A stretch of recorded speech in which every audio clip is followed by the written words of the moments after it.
Shalom. First and foremost, I want to give all praises, honor, and glory to Yahweh, Bahasham, Yahweh Shai, Bahasham, Rakah, Qudash. Double honors to the elders and the apostles of Great Millstone, and peace and blessings to the elect. And I have some more news here. Okay, and as you can see, lately I've been going into a lot of articles. All right, which is good because there's a lot of things going on in the news, and this is an example of one way of being on the watchtower is constantly looking at these news articles, looking at the different news sites, the different information sites, and watching these videos, okay, that brothers do, and that people out there that may not be in the truth, they do, that they're in the so-called truth of community, because that's how you gather information. Okay, that's how the scripture say, lest Satan should get an advantage of us, for we are not ignorant of his devices. Well, you got to watch in order to not be ignorant of his devices, to know what he is doing and what he's up to. Okay, see, because we're the Lord has blessed us with the eyes to see past the smoke screen. So it says here from ZeroHedge.com, it says Biden's incredible transition, high gas prices, supply shortages, part of plan to unleash green economy. Okay, and always keep in mind that one tactic that they use is when they start to give you an explanation that justifies the hardships you're going through, then you can expect even more hardships, because now they have something that whenever people ask, they can revert back to. All right. If there's no conflict, no crisis, no problem going on, then if they just started to have this, things start going bad, people will be questioning things, on a much more aggressive scale. But if they have something like, oh, Russia, Ukraine, blame Putin, then that's something that can, they can use at least to kind of push people back a bit. Oh, blame Russia. It's not what it is. Ain't nothing we can do about it. And now they're they still have the blame Russia, but now they're saying it's part of this transition. It's part of this transition, which it is. Okay, but that also means that they're telling you that because we are in this transition, whatever it comes with, no matter how bad it gets, you just have to sort of just deal with that. So you can prepare. Right now it says, as Americans bear the brunt of a saging economy, the Biden administration appears to be framing this as a good thing, and that is exactly what they do. Okay, speaking a little bit on this this thing, right? The Vanessa, the juice shot that they've been trying to get everybody to partake in. Before it came out, they were already letting you know that when you start feeling these effects, pain, and you get knocked down and weakness, things that really you would, if you start to feel, it would raise some red flags in your mind, thinking, okay, is there something wrong? But what did they do? They conditioned and primed people in the mind to be already accepting of it, to already expect that, and to look at it not as a bad thing, but as a good thing. When you feel the pain, which is an indicator from your body that, hey, check what's going on, all right, because something may not be going too right. When you feel that, no, that's not a bad thing. That's good. That's good. That shows you that it's doing what it got to do. So, like it says, they're framing it as a good thing. It says, believing that citizens will be better off in the future if current supply shortages and high gas prices spiral out of control. So they're letting you know this is something we want, because this is how we get to this green economy. This is how we get to electric cars, and this is how we get to a better economy, and how we fight climate change and make things better. Well, if this is how we get there and this is where they want to go, why would they want to stop this? They'll tell you, look, in a nutshell, let nature take its course, so things can get better. It got to get worse before it gets better. Now it says the United States, according to President Joe Biden, is in the midst of an incredible transition on one that will pave the way for a green economy. While the administration may tout the benefits of a sustainable future, the question remains as to what will happen to average Americans while this transition takes place. More importantly, what's the end game of all this that Americans don't know about? And that's the key part right there. See, we know about it. It's prophecy. All right, it's in Revelation, the 13th chapter. We know what the end goal is and the end game is. We know what their so-called green economy, their outcome, their new world, we know what they want that to look like. I mean, they're at this point blatantly telling you what they want it to look like. They're telling you they want no more external. Now we're going subdermal. We're going underneath the skin. We're going into the body. Forget privacy. That doesn't exist. As a matter of fact, there was a video that was put out, I believe it was by the World Economic Forum, and it was on like a promo video on the future of humanity. And these were things they actually said. And a part of it was that the concept of humans will be no more. No more humans. That natural way of doing things will be gone. Everybody will have some form of augmentation about them in that time. And they even went as far as to say your thoughts will no longer be isolated to just you.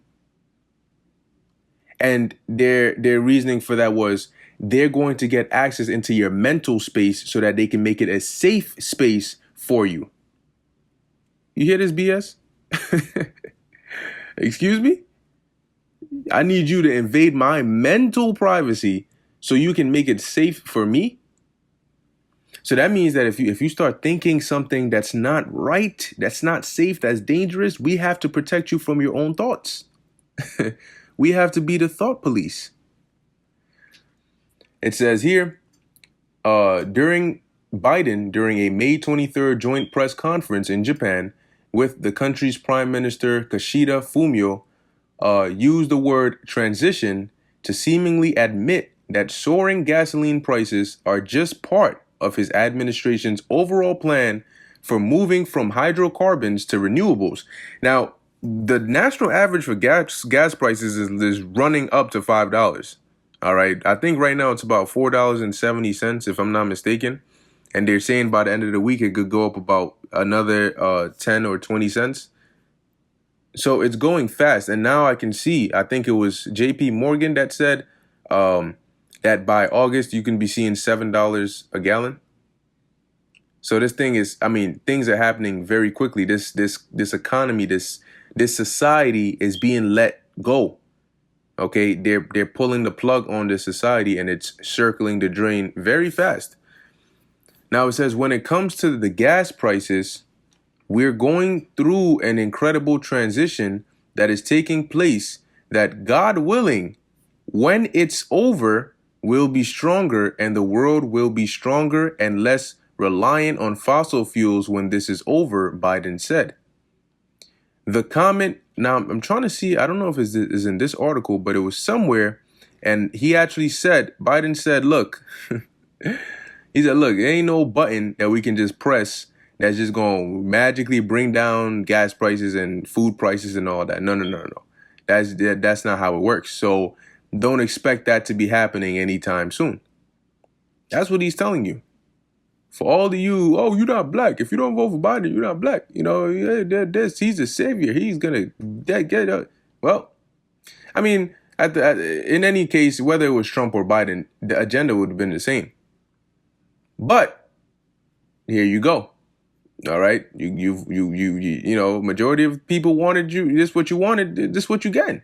And we warned you. We told you, regardless of who was in there, and especially if this guy comes in there, she's going to show his horns. She's going to show you, all right, you know, what we've been telling you.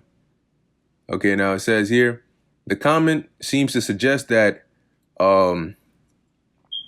ensuring the country's gas supply is not high on Biden's agenda, though the administration did announce the release of 1 million barrels of crude oil a day for 6 months between May and August. Biden's remarks angered some Republican lawmakers, including Republican or Rep. Elsie Stefanik, said the president is painfully out of touch. The pain at the pump every new NY21 family feels is a direct result of Joe Biden and House Democrats' far left agenda. That's what she wrote on Twitter. And let's see what else. It says here, every family in America is paying record-breaking high gas prices due to Joe Biden's war on American energy, but the president doesn't care. Yeah, you think it's bad now. Wait till you're actually starving and your ribs are touching your skin, and then you hear this guy come out and tell you it's okay, it's part of the transition, deal with it. You think you're mad now? You think he doesn't care now? Well, you'll see. You'll find out. Because things are only going to get worse, and we keep on warning people about that, but even as it gets worse right before their face, it's like they're waxing worse in the mind to the point where they don't even realize it. Because all their mind is thinking is, it's summertime, we're outside, we're going to the beach, we're going to the pool, we're trying to travel here. Man, these people there's no hope for these people. No hope. It says a day before the press conference, Biden's top economic advisor Brian Deese told Fox News Sunday that the U.S. economy is in a period of transition. So now you got to ask yourself, okay, well, what exactly are you transitioning to? You're talking about green, this and this. And what does that look like? What does that entail? Is that digital dollars? Is that like what's going on in there? Because there are certain things that are being affected now, and you got to now think, well, when you have a transition, the things that are changing are that's what's gonna be affected, right? So why is food being affected? Well, inflation, but that's okay. It's a part of the transition.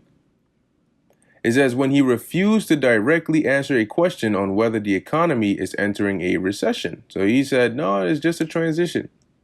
We're moving from the strongest economic recovery in modern history to what can be a period of more stable and resilient growth. Okay, if you say so. Let's see. Oh, would you look at that? On May 1st, Samantha Power, head of the U.S. Agency of International Development, told ABC that fertilizer shortages caused by Russia exporting less fertilizer presented farmers a chance to hasten transition. These people are basically telling you, hey, look at the bright side. All hell is breaking loose, but look at the bright side. It's better now than never. It says here, from fertilizer to natural solutions, such as manure and compost, a change that farmers would need to make eventually anyway. You hear that? And it says, in quotes, so never let a never let a crisis go to waste, Power said. Now, there's a reason I slipped up. I said never let a good crisis. That's actually a quote that these elites have.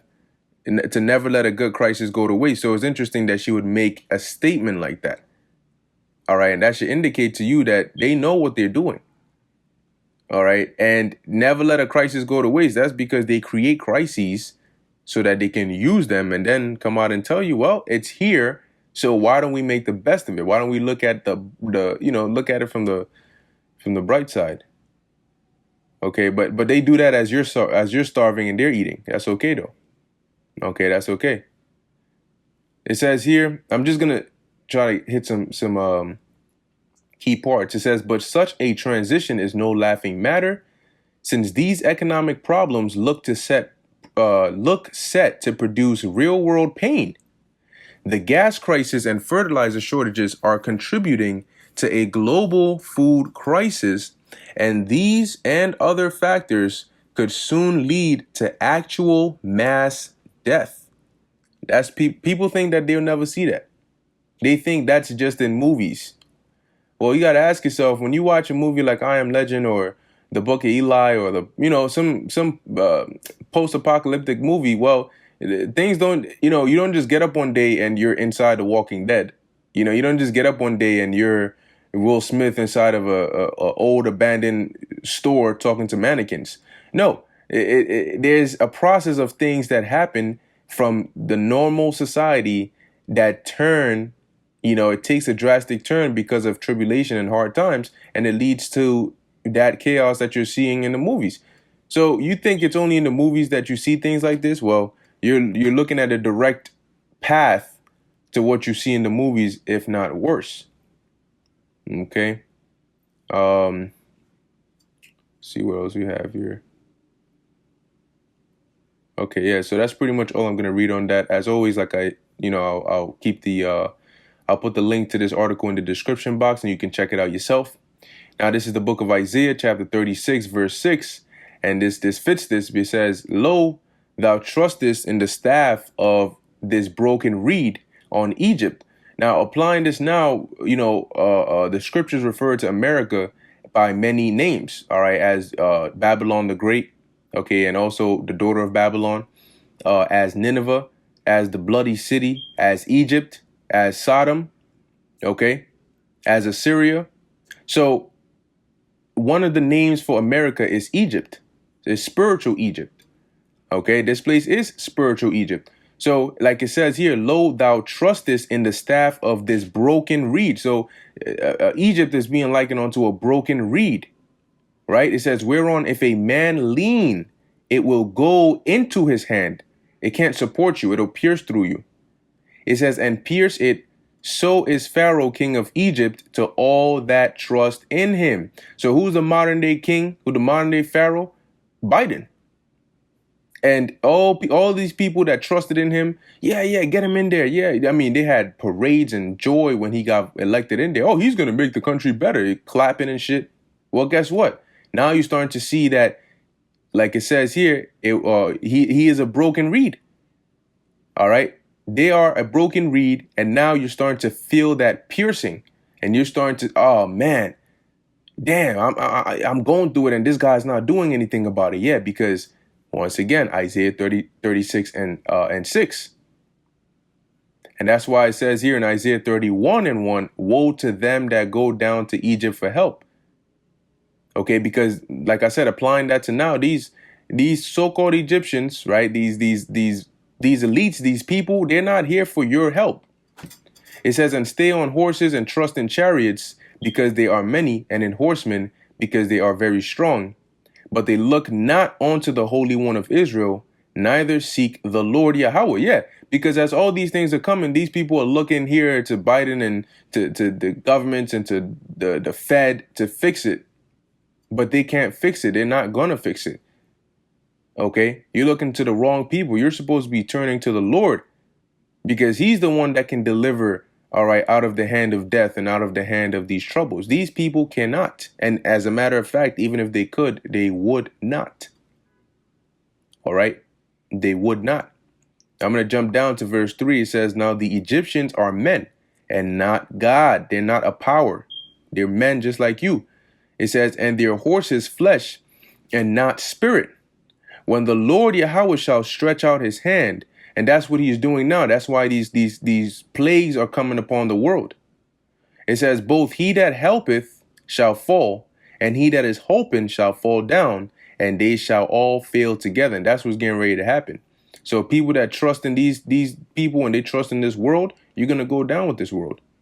Okay, along with the people you trusted in. So things are definitely happening. We're definitely living in the last days. Okay, we're living in the time of biblical prophecy. Whether you believe it or not, whether you like it or not, you cannot deny the fact that there are things going on in the world right now that are leading into unprecedented times, and that is biblical prophecy. So with that, I'm going to end it here. Lord willing, you were edified and informed. In closing, I want to give all praises, honor, and glory to Yahweh, Bahasham, Yahweh Shai, Bahasham, Rakah Kudash. And till next time, Shalom.